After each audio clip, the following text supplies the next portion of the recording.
Hi, Rachel. How are you today?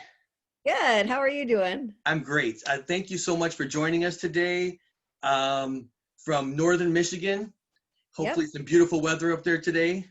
there is. It's a nice, really actually warm for September, so it's really beautiful today. Great, Really great. nice. To start, at least on a Monday, you got to have nice weather because Mondays are always kind of blah. You got to have nice weather at least. Exactly. Yeah, it's actually the sun is just a pretty golden color. It's beautiful. It's really beautiful right now.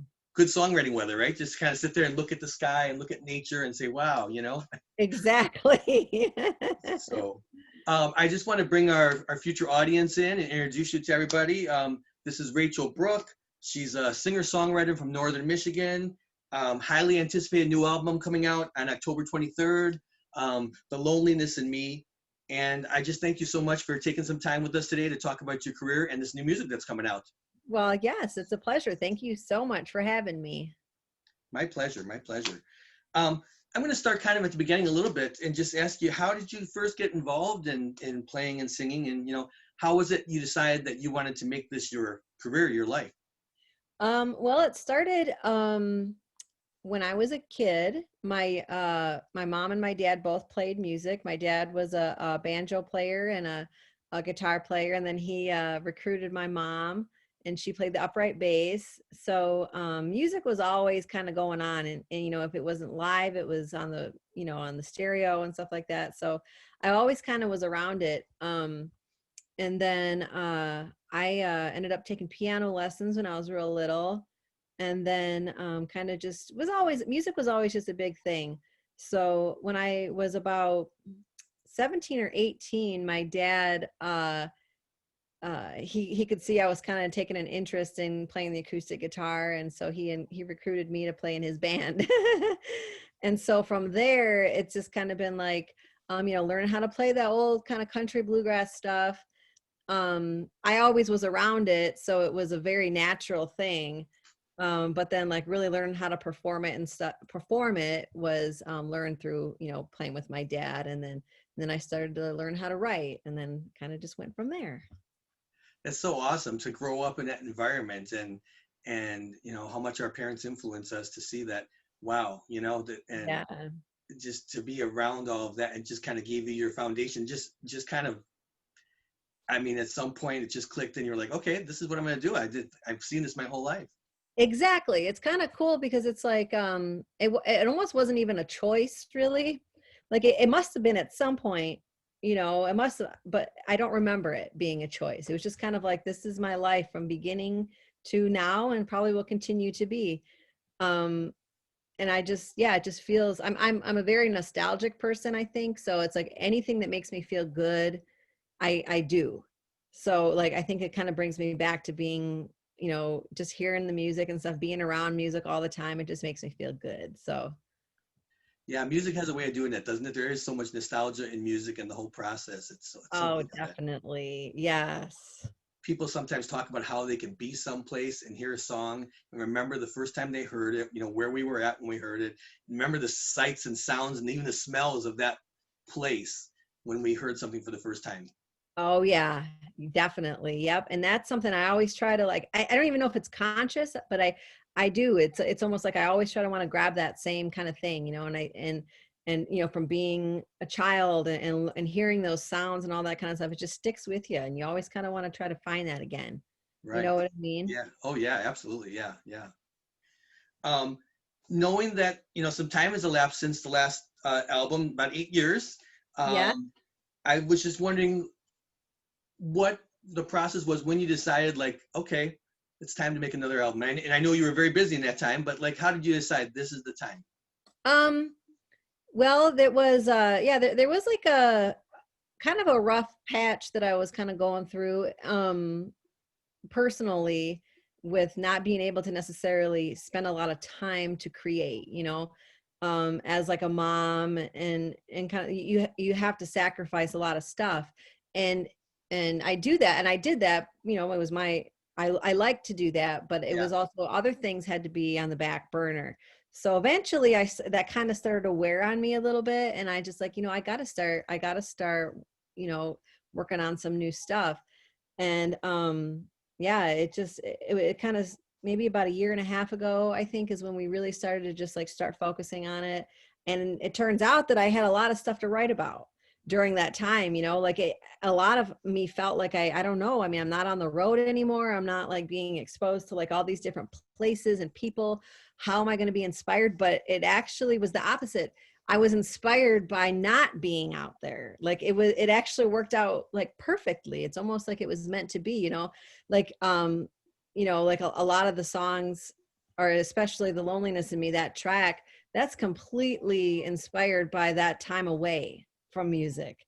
And it just kind of worked out really good. And it's just kind of funny how life works out like that. You think that you're not inspired, but all of a sudden you were. And at least I found a ton of inspiration. So it worked out. Well, what's kind of funny as you say that is sometimes maybe when we are in the mode of thinking we're going to be inspired because we're in the mode, we're Yeah. trying hard to be inspired. And then when we're not trying, life is happening. Life is going Yeah. on around us. That's exactly it. It was exactly what happened. Is I was living my life, and it was definitely a change from what I was used to. And I wasn't, I didn't know, but I was experiencing inspiration all around me. And then I finally grabbed it. I didn't know until all Yeah. of a sudden it was like, oh my gosh, I got lots of things to say, you know. It's so neat how that happened. It's just so neat. And it's Definitely. just even a lesson it's a life lesson that, people have that. Sometimes we have writer's block on what, I amateur songwriter. So I mean, not making it my career, but, sometimes I just, when I am trying to write lyrics, it's like, oh, I'm forcing myself. I just got to just let it go and just, if it comes Yeah. up. Yeah, exactly. And that's exactly what happened with this one. So I feel like it was meant to be. It's like the perfect time for it. I couldn't have written these songs without going through that little period of doing what I did. So it Right. worked out great. That's great. You can't ask for more than that. You can't ask for just Yeah. natural, for it to happen naturally. Yes, exactly.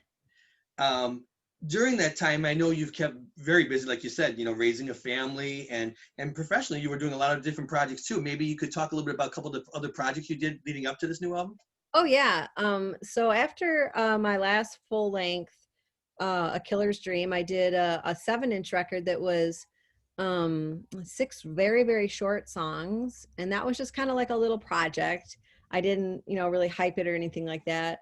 And then after that, I do a couple other projects. One is with a friend of mine, his Lonesome Wyatt is what he goes by. And he's in a Yeah. band, Those Poor Bastards, and Uh-huh.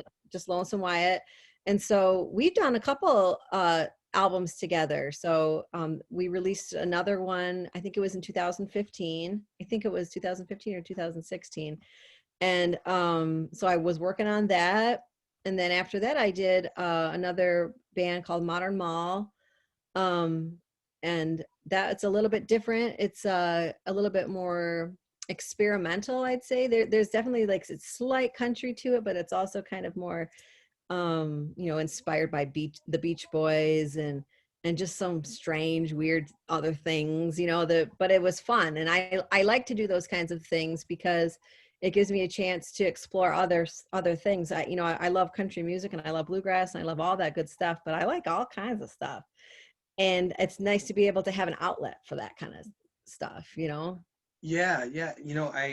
When I was putting together notes for our talk, I hesitated. I stopped, and it actually crossed off the thought of calling you a country singer songwriter because you do so many different things. Obviously, you spend a lot of time in that genre with your music and with your Yep. projects, but you've done so many different things that I didn't want to pigeonhole you into that. And I don't know how you feel about that. It's just like singer songwriter to me kind of expresses it more than country singer songwriter, because then people say, oh, she only sings country, which is wonderful, wonderful.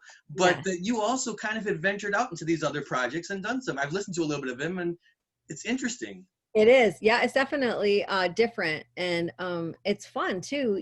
When I was doing the Modern Mall project, Uh-huh. it was fun. It was so like just amazing to be able to just create with no boundaries to it. A lot of times when you say that you belong in a certain genre, you know, there are lines that, you know, a lot of people don't want to cross, and, you know, that's cool if they don't want to, but I just have this urge to. I just Yeah. really want, you know, so it's like, I can't help it. So sometimes if it gets too much over the line or whatever, I might just say, hey, this is a Modern Mall song. Let's work on this for this project. Or I'll try to just, you know, maybe, you know, keep it a little bit more country and stuff like that. So, excuse me. But yeah, it's fun. I have to create, I have to kind of like push those boundaries a little bit, but, Yeah. uh, just something I got to do, you know?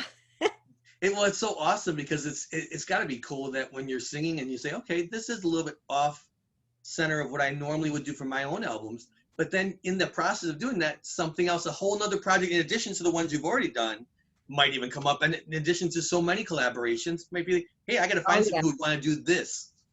exactly. Yeah. I mean, like I got ideas for all kinds of things, you know, honestly, you know what I'd like to do, after, you know, I have a little bit of time is, you know what I'd like to do just like a bluegrass, um, maybe a 7-inch record, just to like a little project. You know, that's the cool thing about like creating is if it doesn't necessarily fit on a record, you could just be like, you know what, this is going to be something special. I'm going to do this for either this group, or I'm going to make my own 7-inch record of a bluegrass thing, you know, and just concentrate on that, because I need to do that kind of stuff. I can't just do the same thing over and over, you know, and Right. I mean, what's the point? You Yeah. know, you got to be able to, you know, express yourself in all kinds of ways if you feel called to, you know. Right. Well, and I think too in the process, like you said, hey, maybe I'll knock out a 7-inch record. I think especially in a world where there's so much internet interaction and so much immediate music, it's sometimes nice to be able to just throw out one song or an EP and Yeah, get that to people because waiting for the whole record to be done, waiting for 10 songs. And I know we both can appreciate that the concept of a record because it was neat growing up, right? The yeah, how the tracking, the sequencing, you remember the order sometimes of how you heard these songs for the first time. So that's a neat concept. But being able to just kind of sprinkle the earth with some occasional songs here and there to keep people interested while you're waiting for the next project to happen. that's exactly what I want to do. That's exactly it. You know, being able to just kind of release some things here and there that are different. um it's just, it's interesting, you know, it's fun, and that's what I want to do, you know. Yeah, I mean, you got to enjoy what you're doing, you know. You got to Yeah, enjoy what you're doing. So exactly. that's great. Um, so you have quite a number of people on this album helping you. A lot of musicians. Is there like this pack of people up there? These musicians that all kind of a network that you kind of help each other on albums and projects? Yeah, actually a lot of the Modern Mall record, that it was the same people. um and it's because we are a lot alike. We've been friends for years. We all kind of are like that. We all have different musical tastes, but we can kind of come together to create these really cool things. So like this on the Modern Mall record, and this one I had, um let's see, Mike Cullen, Nick Carnes, TJ Rankin, my brother, um, and then all of them were on both of those records, and they really kind of helped create that sound that I like, you know. And I'll probably hopefully they'll be able to be on the next ones too. You know, it's important for me to kind of work with people that I feel close to, that I trust. You know what I mean? Yeah, I don't know why that is. It's just it makes me feel, it's a whole part of that nostalgic thing. It's like whatever makes me feel good and like home and comfortable is what I go with. right.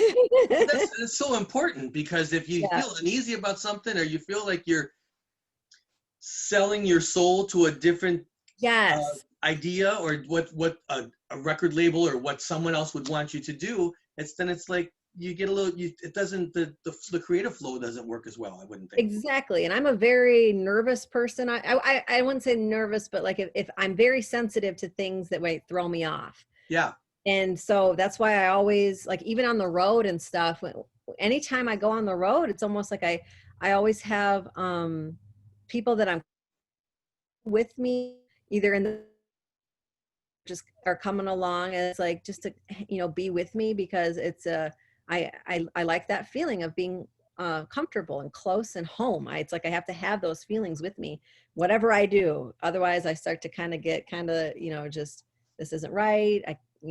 So it's important to me.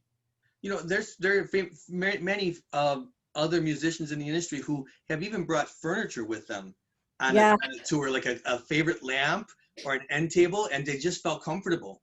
And yeah, some people have brought their own children to be on stage. I mean, their children are musicians, and they said if they weren't here next to me, even though they had their own careers, Carly Simon is someone that came to my mind. Is that when she travels, I had seen her do a show, and she said, "This is my living room. You're seeing. This is my couch. This is my chair. I couldn't do it if I didn't have that with me." that's exactly what I'm saying. It's so important, no matter what I do, to have those feelings of comfort is one. I don't mean it as like a Right. comfort. I mean that is like in my soul comfort. Yeah. Like Yeah. it has to be normal, it has to feel right. And that's like across the board, whether I'm recording or I'm on the road or writing or whatever. That's the most important thing for me, is to have that feeling of home. Right.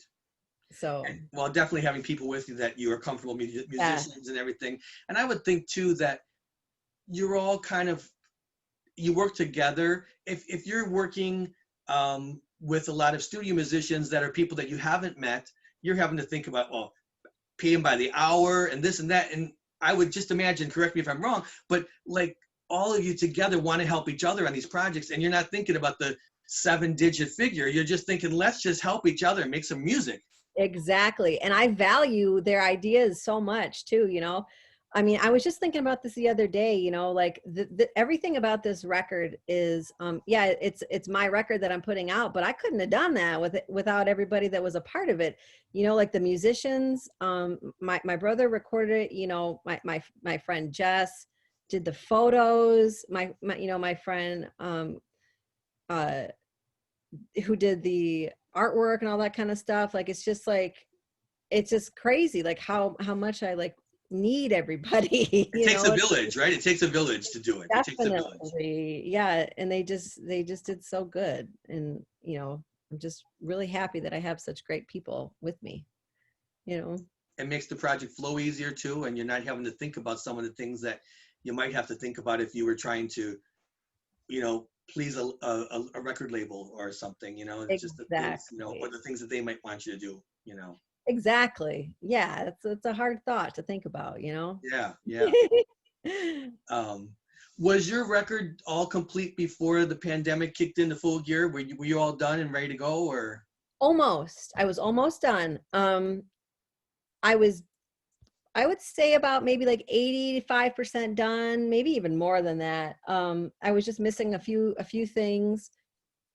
And then we were about ready to mix, and I couldn't get in there to finish that up because of the pandemic and everything. So I feel like it kind of set me back a couple months, but it's okay though. Everything kind of happens the way it's supposed to happen.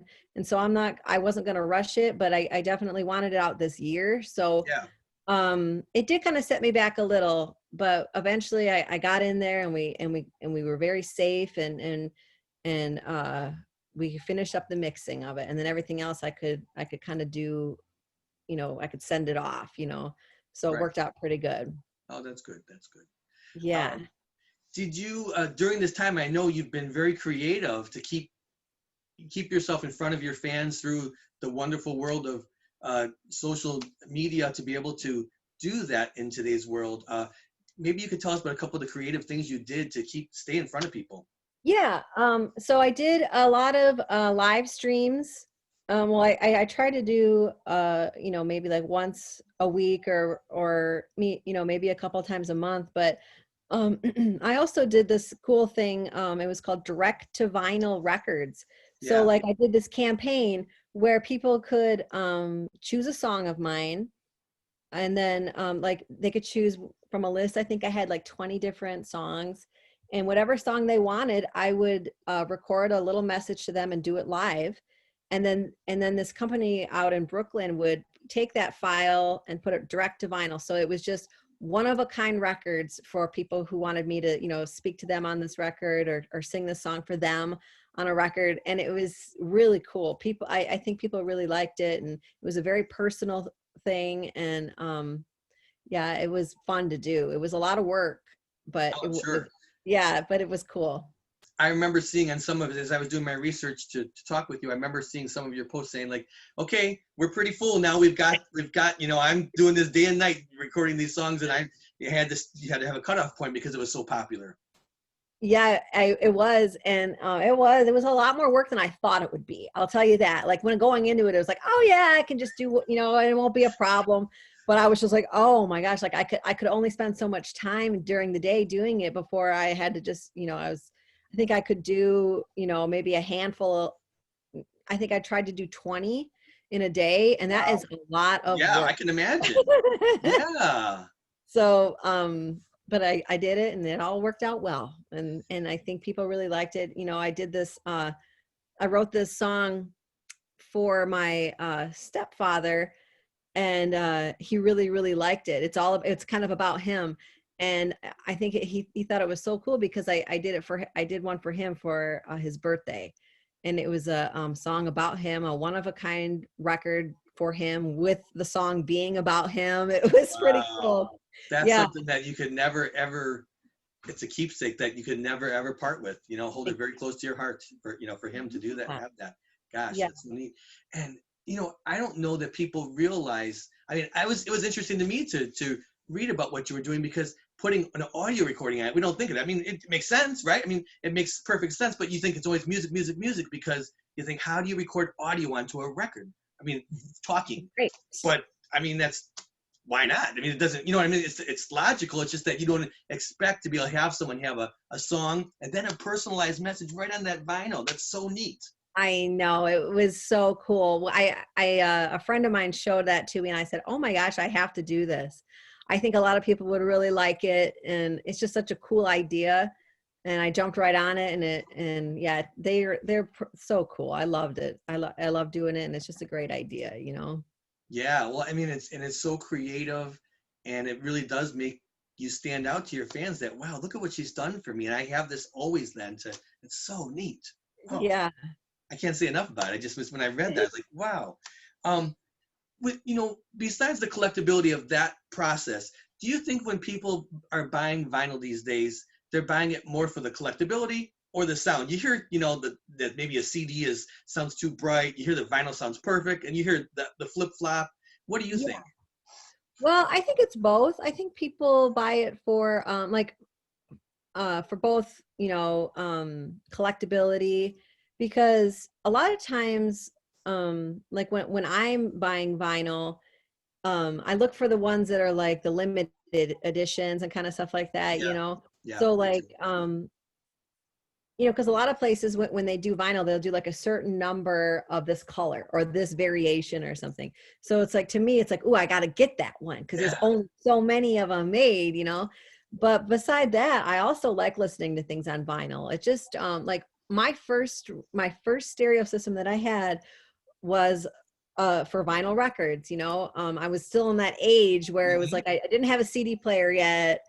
um and I didn't listen to tapes, but there was like an extra record player in my house, so my brother helped me set it up in my room. So that's like what I listened to all my first things on, was a record player. yeah. So for me it's nostalgic, like, so like I want to hear things on the record. I like the noises. I kind of like the feel. It just feels right. There's some weird just like warmth to it. And so yeah, I like it for both. I like to collect them, and I also like the way it sounds. And I think that that's kind of how a lot of people are who listen to vinyl.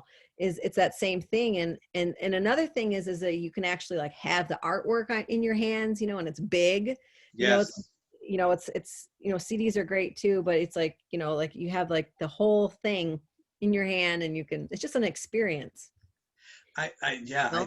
it's really something, and I think it's so interesting how a younger generation is starting to embrace that all over again. That vinyl sales, first of all, with all of the internet, the CD sales themselves have changed so much because people are streaming and listening and buying online and Right. doing subscriptions and whatnot. That vinyl has surpassed CD sales in some given months of the year. It's crazy to think about. Yeah, it is kind of crazy. It's almost like yeah, it's like people want to listen on the go, so they use like their phones and Yeah, the apps and stuff like that. But when they're home, they want the experience, yeah, it seems. So that's where the vinyl comes in, you yeah. know? And you know, like yourself, you talk about sometimes looking for limited edition collections and whatnot.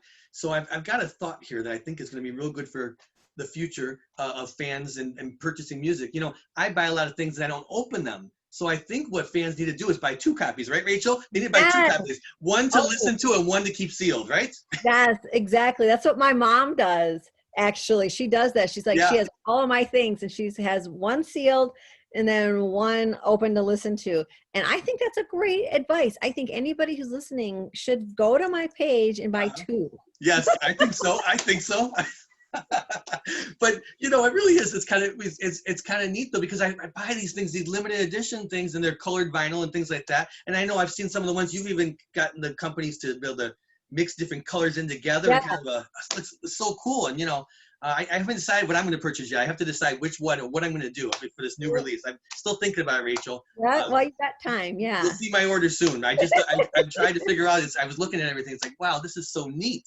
Um, but if I have a piece of colored vinyl, and it's in a sleeve that's not unwrapped, it's like, oh, how can I even enjoy it? I've got it. So I've been starting to buy two, and you know, Right. doing that whole thing. So, and That's it's good. good for the revenue it's good for the music business and good for all of it performers and everything. It's Exactly. yeah. I totally agree. Um, so, can you talk a little bit about what it's like to be an independent artist? You know, I just want people to realize how much work goes into it. That I think sometimes people think, well, you're a musician and you're traveling around and doing all these great things and enjoying like flying in airplanes, driving cars, and it's just not like that for an independent artist. No, it's not. It's a lot of work. It's not just physical kind of things and always kind of keeping busy. It's a lot of men, like for me, I'm constantly thinking. It's like I can't, it's like, anybody who probably has a business, you're constantly thinking about the next thing to do and how it's going to work and all that stuff. But yeah, you gotta be doing everything all the time, you know. Even like in the process, like for an album starts like it's a year or two in advance, really, if you look at from writing to recording to getting things like press, and then you got to get like help with publicity and radio. That stuff takes, you have to back up way behind, and then there's like tour. So and then you still got to have time for, oh, it's so many things going on, and you're one person. So Right. it's like, you got to try to like, really figure it out, and how to balance the time of your regular life plus with, trying to succeed in a very competitive and very fast moving place, So it's tough, but I really enjoy it though, honestly. I Yeah. really have fun learning about how the industry changes and stuff like that, and trying to like, maneuver around it and stuff like that. I don't know why. I don't know if a lot of artists are that way, but I kind of enjoy it too. It's kind of fun for me to learn. I'm always learning about it, and I like it. And you always learn how to improve upon something you did one way. You start to see, oh, if I move a little bit this direction with it, I seem to get more of a result. Or it's that analyzation in yourself instead of having someone else telling you, well, you should do it this way because you'll get more this or more that. Exactly. I mean, I value that. I value the expert, like people who are experts in the fields and things like that. Like there's a lot of things that I couldn't do myself, but I also enjoy really the experience of learning how it works too. Right. I don't know why. It's, I don't know if that's a common thing, but it's very interesting. It's a very interesting field. And yeah, I'm always trying new things just to see. Well, because maybe this is it. I don't know. I'm just thinking out loud here, but maybe because everything that you do is a direct result to you. It benefits you that you could say, well, if I do this, and it's like you start to see, and you know that you're the person who tried Yeah, it, and it's I just kind of think you're right. rewarding. It is. It's pretty cool. It's yeah, it's like personal. You know what I mean? So everything you do is kind of like directly related to the choices that you made, and you can kind of, see how that affects, Yeah. the outcome. And but yeah, it's pretty cool. It is a lot of work though, definitely. You got to always kind of be like thinking about stuff. Yeah, yeah. The brain never shuts off, I'm sure. Yeah, yeah. It doesn't, yeah. But it's cool though, like maybe one day, it'd be nice to have some help, as far as being independent versus being on like a label. Labels are great because they have teams. So you could just maybe focus on like one specific thing, and that is creation, you know, and then you wouldn't have to worry about a lot of other things. That would be nice. Yeah, oh, of course, yeah. Certainly, But certainly. until that happens for me, I'll be working hard, Yeah. you know.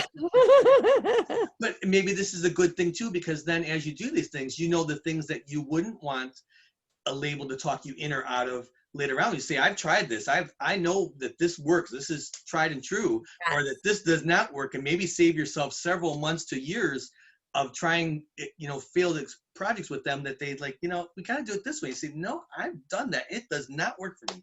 Yeah, exactly. Yep, there's a lot of experience, and I've learned personally. So I think Yeah, that goes a long way too. yeah, Because everything's different. Everybody's different in how like people are going to, perceive them. So right, right. Um, Merch manager, you're your own merch manager. Are you your own booking agent? And you do all those? yeah, currently I used to have a booking agent, but he doesn't book anymore. So I'm currently doing that as well, which is not my favorite thing. Like of all the hats I wear, booking agent is the one I don't want to wear because it's tough to kind of accurately, figure out how to book yourself. It's tough. So I'm on the lookout for a booking agent. I'll tell you that. Right. Okay. Well, maybe they'll hear. Maybe you'll get all the media that you do. Maybe someone will hear you say that, and you never know how things happen. Exactly. You You never never know. know. So hopefully, right? Hopefully. Right. I wanted to talk about the title track to the album. Sure. Um, and would you mind if I quoted one of the lyrics from the song? Is that okay? Yep. Okay. From The Loneliness in Me. And I love this. I love this lyric. The big boss called saying, "Where have you been?" I said, "I overslept, my tire's flat, and my poor uncle died again." I love that. And I listened to it again today. I just threw it on again this morning because it made me. It just again. I laugh out loud when I hear it. It's so endearing and maybe it's because of my years in record retail. I used to run record stores as a like a 20 something. I would run record stores, and I've had Yeah. those phone calls. Yeah. I mean, it's so funny because it's like I am always late. I'm usually late. I'll say that. And it's always like, oh God, I gotta have a good excuse this time. I better have a real good one. uh, So it's like that's kind of where that came from. It's like I already said that, so I got to come up with a new one. You know what I mean? So that's yeah. I thought it would just be kind of funny, because I think a lot of people can relate to that kind of stuff. oh, for sure, for sure. I laugh at every time I hear it. And then you follow it up with the sentence about, well, it's just time is just a social construct. Yeah, You know, exactly. It doesn't exist. It's like I'm not late, right? right? You're early for the next. It's like you could be a minute late or a week early for the next appointment. I mean, it's like Yeah, think of it however you think of it. exactly. And that line specifically, it was that's like there's a lot of truth to that. So what happened was I was running late at my job a lot, and for the most part they were okay with it because I did a good job, at least I think. But they, eventually it started to get a little bit out of hand, and they had to really sit down and talk to me about it. And I really did say that. I was like, well, it's hard for me because I don't feel like I exist in the natural or in the usual like constraints of time. I feel like I don't exist there, Yeah. and she's just like, like I really tried to like sell that. So that's where that line came from. Right. Right. Well, I love the way that you work lyrics in, some very poignant lyrics that you really have to think of, some deep lyrics that are great. The thinking person's songs, and then things that are very, tongue in cheek, and you have to listen for them because you might, the delivery of it is just so good. It's just like Thank such good you. delivery, Yeah, thank you. That's So, what I wanted it to come across that way. So thank you. I'm glad that you said that. yeah, yeah. And while we're talking about favorite songs here, I got to tell you that every time, I listen to the opening track, "It Ain't Over Till You're Crying," I just, I fall in love with that song over and over every time. I love the reverb. I love the lyrics. I love just, I love the musical structure. It sounds like it's going to resolve itself to the main chord, and then it kind of passes it. I love it. I just love it. It's genius. Yes, thank you so much. And I'm so glad that you say that too, because I almost when we were putting these songs together, I knew I was like, that song's got to be number one. Uh-huh. It's like a I felt like it was like a good grab, like it grabs you in a lot of It different does. ways. It kind of sets the tone for the rest of the album. So yeah, I'm so glad you like that one. I really am. It's really cool to hear. I know there's always that balance of like, do I start with an upbeat song? Do I start with a ballad? But I could really picture that song just blowing up, and people just saying, "Have you heard this song by this young singer-songwriter Rachel Brooke? Have you heard this?" And then just, they tell two friends, and they tell, four friends, and wow, that could just become. Yeah, I just love it. I love it. Thank you so much. Oh man, that makes me feel so good because I specifically put that one right there for those reasons, and it makes me feel great to know that it worked.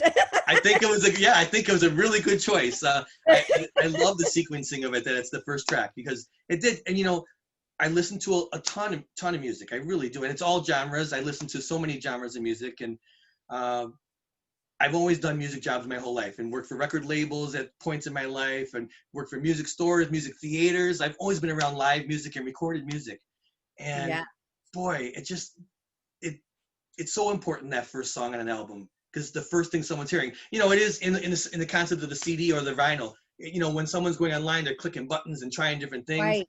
But with a piece of vinyl or a CD that's going to be on someone's desk, or even even the sequencing, you send a reviewer or somebody the tracks to SoundCloud or whatever it's going to be, and first thing they're going to listen to probably is just by nature hit the first track. That's right. Yep. And I actually went back and forth on should it be that song or should it be The Loneliness in Me? I went back and forth and I changed my mind. It went back and forth for a little while, but I said, no, I think that I want to, if they're listening past the first song, then I'll reward them a little later. You know Yeah, what I mean? yeah. Oh, they'll be plenty rewarded going through your album. They will be plenty Yeah, rewarded. There's so much great music on there, and thank you. you're welcome. And I always think it's interesting too when artists sometimes. Okay, so he had you open with the title track. That's sometimes interesting too, right? If it's the first track and it's the title track, you don't see it happen a lot. But if you love the song and you feel like that's where it should be, then that's where it should have been. If that was, Right. I could see it going either Exactly. way. You know. Um, Exactly. but I love when I'm listening to a record and the album title is not one of the song names, and then you're all of a sudden in the middle of a song you hear that reference to that. I love that too. I love it all. I mean, I love the different ways you could do it, but that's Yeah. always interesting too when you hear the album title be mentioned in a song and there's not one song on the album with that name. Yeah, that's cool. I know what you're saying. Yeah, It's like, so that's where it came from. Yeah. right. No, I like that too. But I That's like all the variations. I mean, there's not one right way to do it, but I certainly think right. that putting the song where you did in the first track, and then like you said, it gives them a reward later on to hear the loneliness in me. It's a Yep. reward later on. So, Yeah. um, when you're writing, do you find that you're like always aware of your surroundings and experiences? I mean, we talked about it a little bit earlier. We kind of said, just letting it go. But do you find yourself, it's just a natural return to like, okay, I'm out in the field. What's about this field? Or Well, where? I have this thing where I I sometimes okay, so right now it's tough right now because my brain is kind of always thinking ahead of myself. So I'm either thinking ahead or I'm remembering. I'm like I said, I'm a very nostalgic person, so I'm always thinking like about things that I lost or that I wish that I could get again. So I have to kind of make sure that I put myself in the present, which is a struggle for me. I don't know why that is. I'm always struggling to find the moment that I'm in, and but that's where songs are made. So Hmm. I kind of have to consciously do that. And so it's if I can, right now, like the release is heading out, and so I'm kind of always like thinking on that wavelength. But yeah, I have to make sure I put myself in the present moment, because then you can open up to, yeah, your surroundings, and you can be inspired by those things, Yeah, yeah. it's hard to be inspired necessarily when you're constantly thinking about what's going to or could happen, or tragic potentialities. Yeah, no, no, it's true. It's so easy in so many facets of our life to be living in the future or in the past, Yes. and to be able to just live in the moment is, I think, when amazing things happen for the artist, or just in our own Yes. lives, like aha moments, you know? Yes, exactly. That's where all inspiration really, I think, comes from, at least for me, and I'm sure that I'm not the only one. No, I think you're in good company. I think you're in good Yeah. company. Yeah, Yeah. I could say the same thing for my own life, and just Yeah. many facets. It's living in the present. Yes. Yeah. Exactly. Um, I know that in one of the songs you referenced 6 Feet of Snow, and I'm thinking it's you being in the northern side of Michigan. There must be a lot of snow that happens. Is that songwriting season for you? Winter? Is that when It you just is. kind of? It is. Well, sometimes it's just too cold out, you don't want to, I mean, for me around northern Michigan, there's a lot of beauty in the winter. And it's a lot of you know, rest. But I try not to, let that get the best of me. You know what I mean? It's a perfect time to work, really, if you're working on something, because there's not much else going on. Sometimes you can't even, if you wanted to leave, you couldn't. There's times where it's like, you're stuck in your house for a couple days because you don't want to go out there. Yeah. And the 6 feet of snow, I specifically said 6 feet of snow because it's kind of, like the 6 feet under, you know what I mean? Oh It's like yeah. Oh, interesting. Interesting. yeah, I it's like love it. yeah, there, it's like a finality to it, it's like you can't go even if you wanted. And so yeah, it's and yeah, we get a lot of snow up here. Yeah, I would imagine. I know that sometimes in like northern I'm from Chicago, so I know Yeah. like sometimes in northern Wisconsin, northern Michigan, it's things that I've been to visit friends in northern Wisconsin, for example, in like April, and there's still remnants of snow around. I'm thinking you guys must have had an awful lot of snow, you know? Oh yeah, it is. It's like it's so bad up here. I mean, like I think last year, well this year I should say, we had a big snowfall in May, and it's like, oh, just get out of here already. You know what I mean? It's like Right. it's enough, but that's what you get for living up here. Well, but that's a lot of good trade-offs, I'm sure. A lot of good Oh, trade-offs. there is. Yeah, Yeah, there yeah. is. Are there any people that when you think about your career, um, musicians that really have inspired you, a recording artist that, I know obviously your parents were a huge influence on you, and that goes without saying. That's a wonderful thing to be able to have your parents in your career, like that you followed their path, their footsteps. Um, Yeah. but are there, in addition to them, are there other artists that maybe you grew up listening to on the radio or in the house that really have inspired you to be who you are today musically? I think that, well, I of course love country music, but I think that a lot of a different side of me comes from the Beach Boys. My brother, my older brother, he loved the Beach Boys, and so like I kind of heard them a lot too. So I started to really, and there was a period of time where I was just obsessed with the Beach Boys. Like when I was like 12 years old, 13 years old, all I could do was listen to the Beach Boys, and I have all their stuff, and I love something about all their records. So that's like a big and it kind of shows up a little bit sometimes in my country stuff.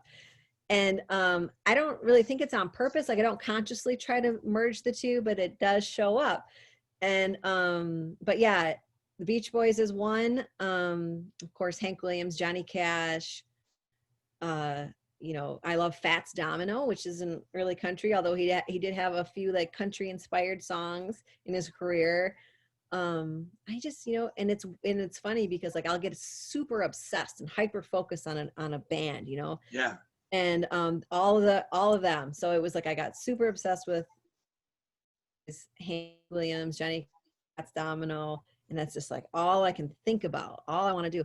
So right now I got a new one that I'm getting super obsessed with, and that's George Jones. Okay. And I love George Jones. I always have loved George Jones, but now I'm getting super focused on him, almost like obsessed. So I think that that's a good thing though, because he was just a great country star. Like he just everything about him was just so good. And so yeah, he's the next one. Yeah, that's awesome. And there's quite a depth of catalog of George Jones music to listen to for sure.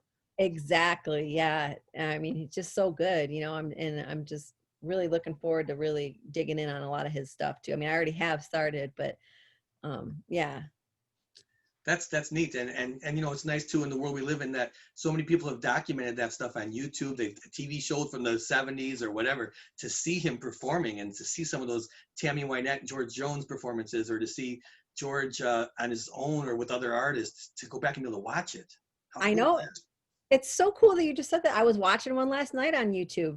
It was a George Jones like little special or something on YouTube, and I was watching. I was like, "Wow, this is so good!" I wish I could be there. And Yeah. well, yeah, you're right. It's so cool that it's been captured and you can see and you can watch him. You know what I mean? It's Because otherwise fascinating. it's lost. It would, Exactly. to think about how that has now people recording old specials from the 70s or 60s, going, and it's like, wow, that's just lost Yeah, film if it's not documented that way. They make DVDs and this and that, but they're very selective about what they would put out from a person's career when they have performance and show after show they've done all their life. When it's captured, oh, exactly. it's the coolest thing. It is. Yeah. Yeah, it's really cool. You mentioned Fats Domino before. I know that the last album you did had one Fats Domino track, and then Yeah. everything else was your own writing, right? I mean, Yeah. everything else you had written. Was it hard on this record then to share your songwriting, the co-writing? Well, maybe not so hard because it was your husband that you were songwriting with, to let some Well, of that. it was actually good. I was just thinking about this the other day too, a lot of times when I have written in the past, it comes from a dark place, so I kind of have to be alone. I'd have to kind of be in the moment and just really dig for a lot of things that, that I felt were strong, song topics for me, Right. and so working with Brooks was different because it kind of relieved a lot of that darkness. It was almost like working from a different perspective. It was like it was a lot of the songs were inspired, but it was a lot of it wasn't just emotion. It was putting the work into writing a good song.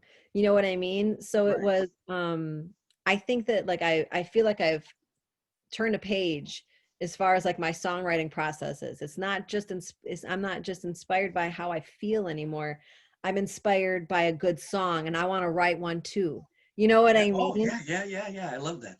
Yeah. So I'm right now I'm doing both, and I think that's where good songs happen is when you're inspired emotionally by something, but then you can try to tap into the craft of the writing and really try to be good at the craft of it. So that's kind of, and I learned that by working with him. It was new for me, and now it's like I found a new joy in writing. Yeah. Instead of necessarily being in a sad place, I'm in like a very inspired, and you know it's cool now. I really feel like I've found a really good um you know way to do it. And it's convenient too, because It is. he's right there in the house. Yeah. Hey, let's write a song. Yeah, Let's. exactly. Yeah, and yeah, I'm always kind of having ideas too, and I'm like, come on, we got to get this done. Yeah, that's so great. And you're doing a combination of things, like you said. You want to say, I want to write one of those too. So like your album has got, I think there were 3 tracks that you wrote on your own, and then the Yeah, remaining tracks, the remaining 8 tracks, 9 tracks, I'm sorry, were written as a collaboration between you and your husband. yeah, yep. And it So was it was great. It was by far the best writing experience that I've ever had. Just because it was more fun. It wasn't so sad or something, you know what I Yeah, mean? yeah. I really, really enjoyed it a lot. And I think the next one too, we're working on new songs for the next record. And my goal is to keep doing it like this and try to even top it, try to top it. Well, yeah, but like you said, you turned the page, and now the Yes, possibilities are endless to exactly. continue down that road. It just is so exciting as an artist to do that. Exactly. That's exactly how I feel. I have this like new like fire inside now to just keep doing this, and that's something that was missing, I think, for a while in my life too, Right, right. just really excited about it. Um, so besides the people that have inspired you, and besides the collaborations you're doing right now with so many different people and your husband and the other artists from the other bands, is there anybody out there right now that you're thinking, man, it would be just so amazing to sit down and write a track with them? Is there anybody out there like that? Um, it's hard. I think about that sometimes. Is like, who would I love to sing with, or write with, Yeah, and it's hard for me to kind of think about those things. But I can tell you who I really admire right now. That's current. If I ever had the chance to sing with them or work with them, it would be great. But I really like Coulter Wall. He's really good. He's like a real, you just like, for me, when I listen to him, it's like, that you're listening to a real person. There's just, and I like that, yeah. Mm. And then I also really like this guy, Charlie Crockett. Have you heard him yet? I have not yet, but I will certainly. I will I check like him his out. style too. Yeah, he's got great style. Um, you can tell that he's really influenced by a lot of that old R&B kind of stuff, but also kind of country, which I feel like I'm similar in those ways. I'm influenced by lots of different things. And so I really respect what they're doing a lot. They're probably two of my favorites right now in the music, in the new kind of country kind of sound. Um, but I'm up for collaboration with all kinds of people, you know what I mean? Like, I would totally consider probably collaborations with lots of thing or people in different types of music. Yeah, yeah, you yeah. know It just is a whole nother dimension when you bring someone else into that process. You never know what the end result's going to be. yeah, exactly, Exciting. which is great. I Yeah, like that. yeah, yeah. Oh, yeah, absolutely. Exciting. Yeah, it's cool. So if anybody's listening specifically, we're looking for a booking agent, new booking agent, so you could have a little more time to songwrite. And if Colton's listening and Charlie, hey, Yeah, exactly.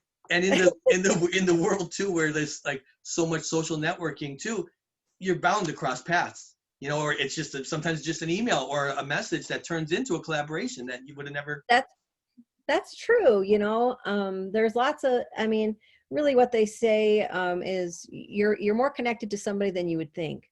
Yeah. So it's probably, yeah, I mean, it's an email away, I guess, is a good way to put it. In the current world, it really is, because back in the day, there were so many people that I think protected artists, like in the sense of like, well, you can't talk to them; they're an artist. Yeah. You have to talk to the publicist and the personal assistant and this, and you say, well, I don't think they'll ever hear my plea for a songwriting collaboration. But now you could be on any kind of social media network and just shoot a quick note, and I've heard so many stories like that. Yeah, exactly. Yes. So maybe it's true. Maybe I should start thinking about that and just see if I can't come up with I an like idea. your comment, an email away, or Yeah. a post away, an email away, because yeah, I mean, like there was a band, I think it was Weezer, I think had a fan had typed in, oh, I would love to hear you sing a song by Toto, and the specific song, they recorded the song and it became a big hit on the radio, and it's like, oh my gosh, the Yeah. fan must have felt like, oh, they really heard me, and Right. That's cool. That's really cool. so I Yeah. mean, there's those kinds of things between artists too, where it says, you hear it's a mutual admiration society, and you hear that, oh, this artist really likes my music. I would be thrilled to write with them. And you're thinking on your side, oh, they would. I mean, I'm not putting words in your mouth, but I'm just Yeah. saying we could get in that mode of saying, oh, they'd never record with me. They're too busy. Yeah. And then you say, oh, would you think about this? And all of a sudden you get a reply back, and you're like, oh, okay. So Yeah. things happen that way. Exactly. That's true. I mean, stranger things have happened in the world, so I guess it's not too much to think like that. You know what I mean? Right, Why not? right. Um, I wanted to go back to the loneliness of me quickly. Yeah. I want to be respectful of your time too today, so I'm just going to try to throw a couple more things in to ask you about, and we'll try to wrap things up here today. Yeah. Um, but in the loneliness of me, you talk about some of the pitfalls of the music business, and I was wondering, you talk about, is some of that past experience, or is it mostly you've been around the business and you know the kind of things that can happen in the business? Well, it's a little bit of both.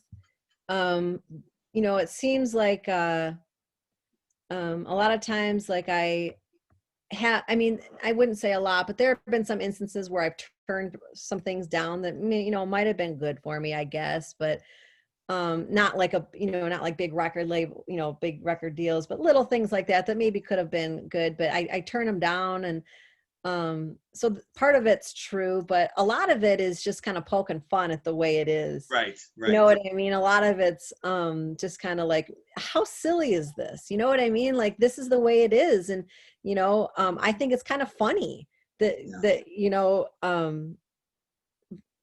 and I don't know, I just like to have fun with it too. I'm kind of making fun of the industry, but I'm also making fun of myself and how I would respond to those kinds of things. And it's just fun, trying to make light of it all.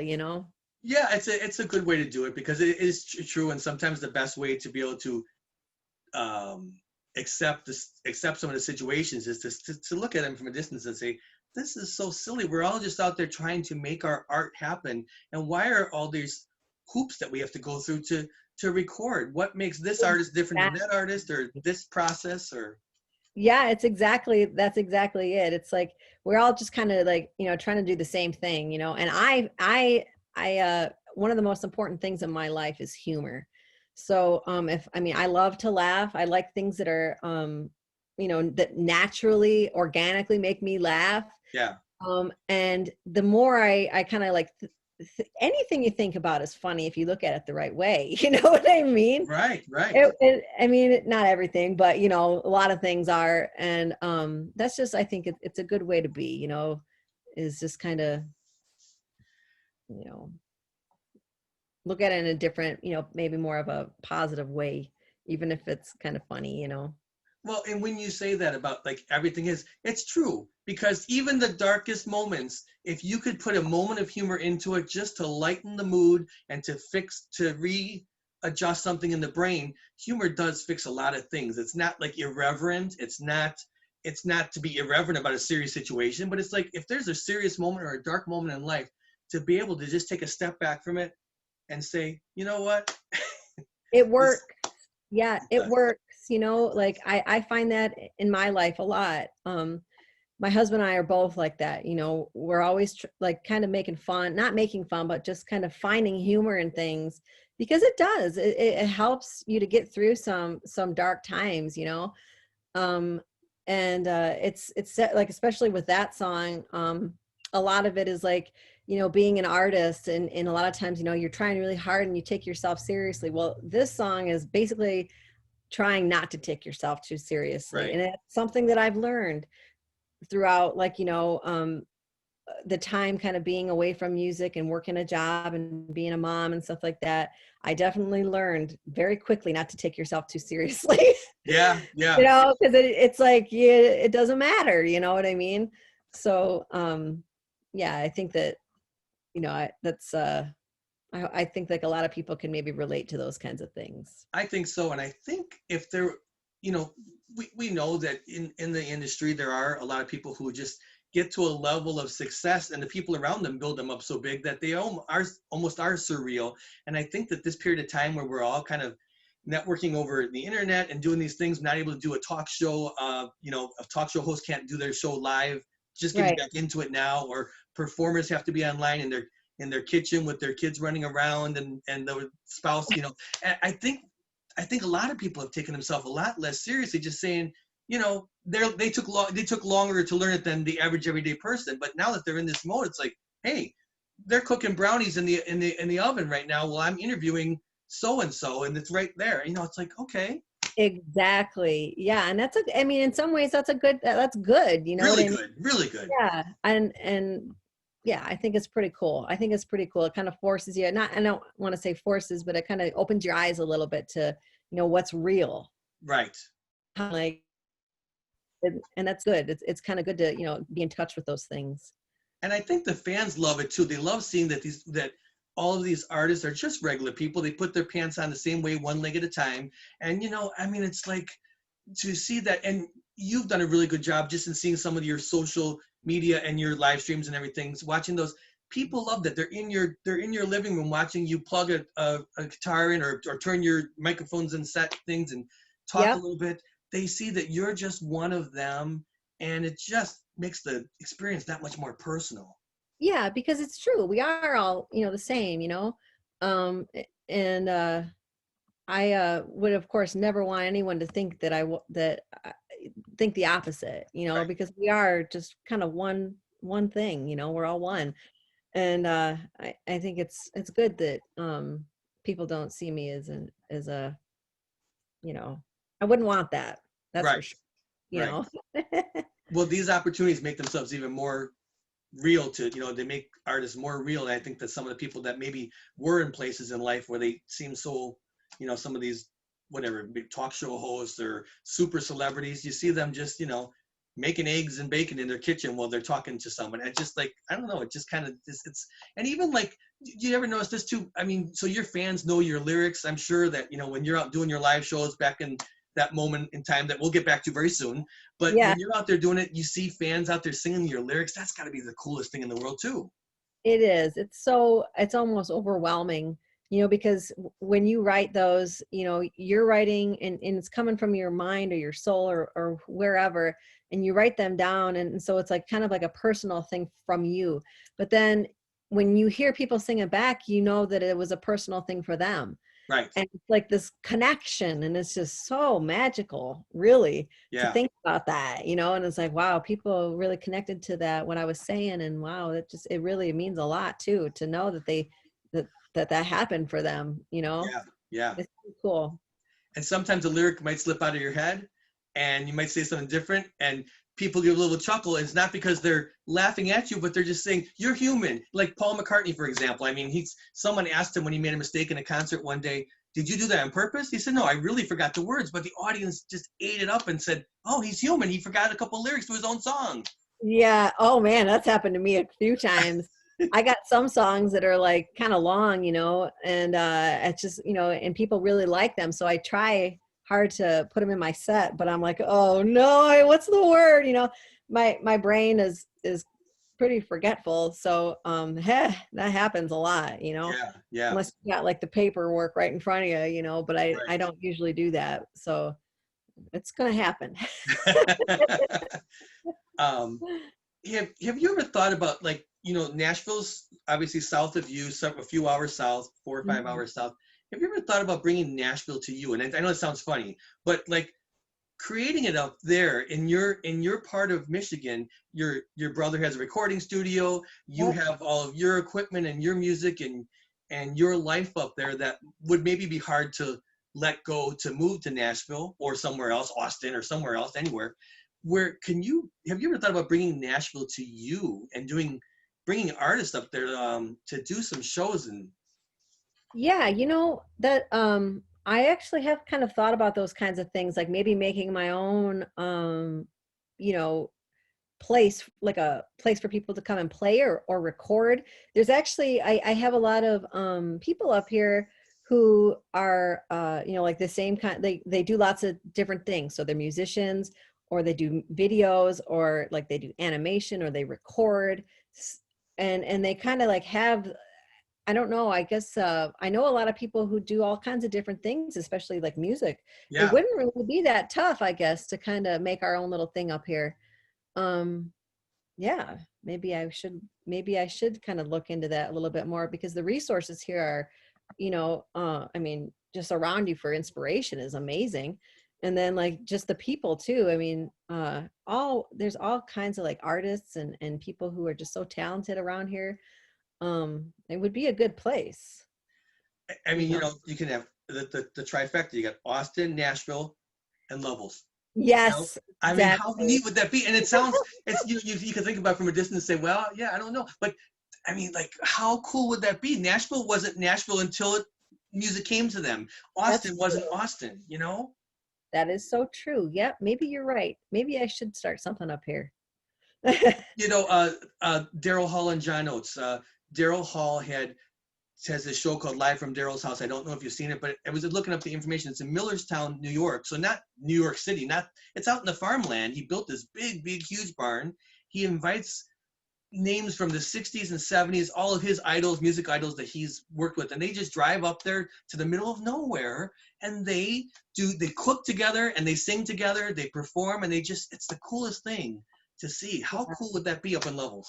That would be very cool up here.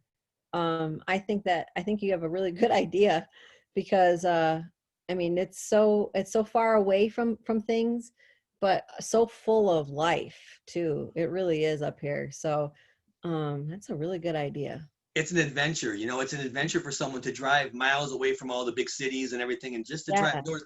And we're learning in life that sometimes it's just asking that question, and sometimes people will, like we talked about earlier, sometimes people will say, well, why not? Yeah, sure, I'll come up there. exactly. They look up Exactly. your music and they realize what interesting career, your music, your voice, and your styles, and say, yeah, I'd like to do a song with her. I'd like Yeah. to collaborate, and you can make it even like a internet documentary, and who knows where it could go. Yeah, that's cool. I like it. So that's just me always thinking about, the Yeah. brain is spinning, the music industry thing. I So hear you. Mine's doing the same thing too. as we wrap things up, I just wanted to kind of give you another opportunity just to ask, to tell people who are listening what what it is that they should keep in mind to get to your music, as far as like to access it, and what you'd like to tell them about the album. About the album. Yeah, about like the whole the piece. Like, why should they take that with all the music that's out there? Okay. What's gonna pull them into this album? We've talked about a couple of the tracks specifically, but the whole concept.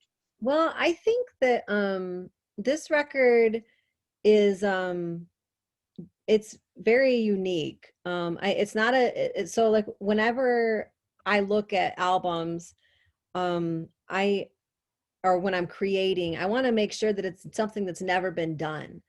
And I think that I really try to give it my own spin on it. It's coming from a very strong like place of country music because I'm a country person at heart. I love country music and it's just who I am. But there's another side to me that I feel very really needs to come out, and I really think that this album does a really good job of showing that. It's country, but it's not a throwback record. It's not a knockoff record. It's not something that you could have, you might mistake for being something from years ago. It's definitely new and now, but it's very country, and I'm proud of that. I feel like it's a really good representation of how I feel country music should be nowadays. You know what I mean? Yeah, yeah. So it's not, like a lot of time, like country has somehow progressed into like pop country radio. And I just, whatever, people like what they like. I'm not ever going to judge somebody for what they listen to, but I don't really think that that's right for me. Like I pop country music is not something that I could ever really get into.